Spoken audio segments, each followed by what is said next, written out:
कसैले नभएको कुरा चाहिँ नफैलाम हैन। अनि जतिले पनि मेरोमा कमेन्ट गर्नुभएको थियो बिसी भनेर हाल्थ्यो पोस्ट गर्थ्यो पहिला नो ब्रो किनकि म फेसबुकमा छुइनँ। आई डोन्ट ह्याभ मेरो अकाउन्ट छैन फेसबुकमा, न मेरो पेज छ न मेरो इन्स्टाग्राम छ। यो पनि मैले भने मैले चलाउने भनेको यो टिकटक हो, एउटा मात्र छ। त्यही नि म एक्टिभ थिइनँ अस्तिसम्म हैन। मैले ब्रेक लिएको थिएँ किनकि म आफ्नै काममा बिजी थिएँ। त्यही भएर चाहिँ मैले ब्रेक लिएको टिकटकदेखि। अनि अहिले आउँदाखेरि त यस्तो छ ओके मेरो बाहिर आयो, मेरो भिडियो आउट भयो हैन। अब एक्सपेक्ट गरिरहेको थियो होला मर्छ सी विल डाई भनेर। फक नो बडी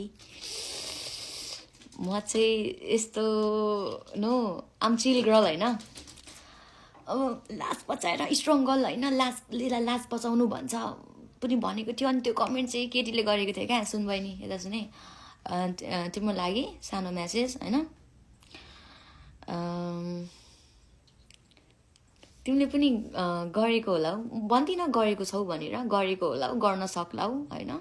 प्लिज के भन्छ बी अवेर हैन, ख्याल राख्नु। अब मेरो इन्सिडेन्ट देखेपछि त तिमीले डेफिनेटली त्यस्तो गर्दैन। यो चाहिँ एउटा चेतनामूलक नै भयो। मेरो यो जुन भिडियो बाहिर आयो त्यसले चाहिँ आई होप सबैजना खुसी हुनुहुन्छ होला हैन। अनि म के भन्छु भनेर आएको थिएँ, मैले बिर्सेँ क्या के बोल्दैछु मलाई के थाहा छैन। तर म यति कुरा चाहिँ भन्छु, फेक अकाउन्टहरू धेरै क्रिएट भएको छ मेरो। अहिले होइन पहिलादेखि हुन्थ्यो, तर पहिलाको भिडियो मेरो मैले जुन भोइसमा म भिडियो बनाउने गर्थेँ होइन, त्यो डाइरेक्टली कसैलाई म के अरे डेडिकेट गरेर बनाउँदिनँ थिएँ।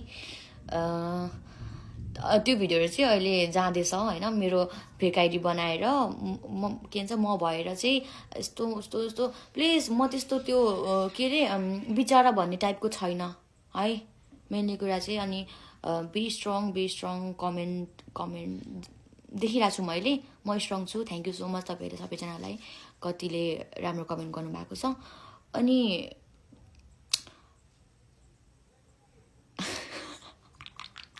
अनि अर्को कुरा चाहिँ के भन्दाखेरि चाहिँ यो पनि भुल्दिनँ म कि नेपाली नै हो, तपाईँहरू नै हो होइन। तपाईँहरू हामी नै हो, म होइन कि तपाईँहरू नै हो होइन। कतिले नराम्रो वेमा फरवर्ड गर्नुभएको छ, कतिले राम्रो वेमा गर्नुभएको छ। तर प्लिज म चाहिँ यहाँदेखि के भन्न चाहन्छु भने चाहिँ जति पनि भिडियो बन्यो आजसम्म बन्यो होइन, सो प्लिज मेरो नाम युज गरेर चाहिँ कसैले पनि भिडियो अपलोड नगरिदिनु होला please. I don't need justice